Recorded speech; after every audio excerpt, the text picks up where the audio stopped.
विश्व 24 न्यूज हर पल आपके साथ।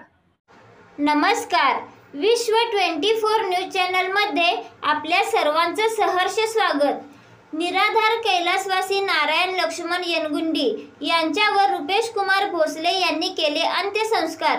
दिनांक 25 रोजी रंगराजनगर येथील सोमा यांच्या घरी कार्यक्रम होता।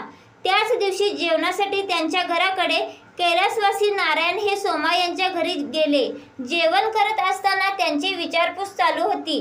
ते माझी पत्नी व मुलगा मयत आहेत, मला कोणीच नाही असं सांगताच तो आजारी असल्याने त्याला जेवण जात नव्हते। सोमा यांनी रुपेश भोसले यांना फोन केला। एक निराधार आजोबा आहे, त्यांना ॲडमिट करायचे आहे। भोसले यांनी सिव्हिलला आणण्यासाठी सांगितलं। डॉक्टरांना फोनद्वारे माहिती दिली। डॉक्टरांनी रात्री त्यांना ॲडमिट केले।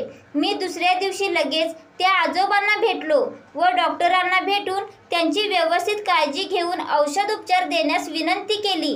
रोज त्यांना भेटून डॉक्टरांना सांगत होतो। सोमा हे देखील त्यांना भेटत होते, त्यांची स्वच्छतेकडे लक्ष देत होते। परंतु ते खूपच आजारी झाले आणि आमचे सगळ्यांचे प्रयत्न निष्फळ गेले।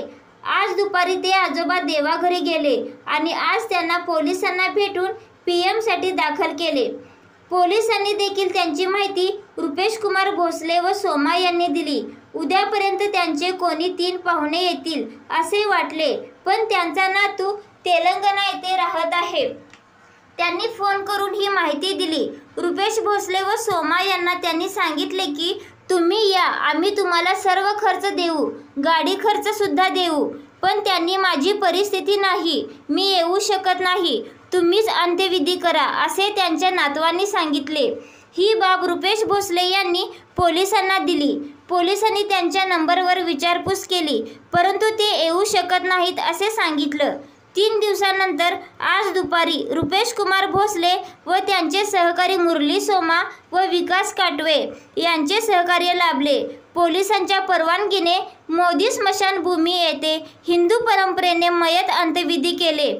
पैलवान युवराज सरवदे यांचेही मोलाचे सहकार्य लाभले। त्यांच्या मृत आत्म्यास शांती लाभो ही ईश्वरचरणी प्रार्थना।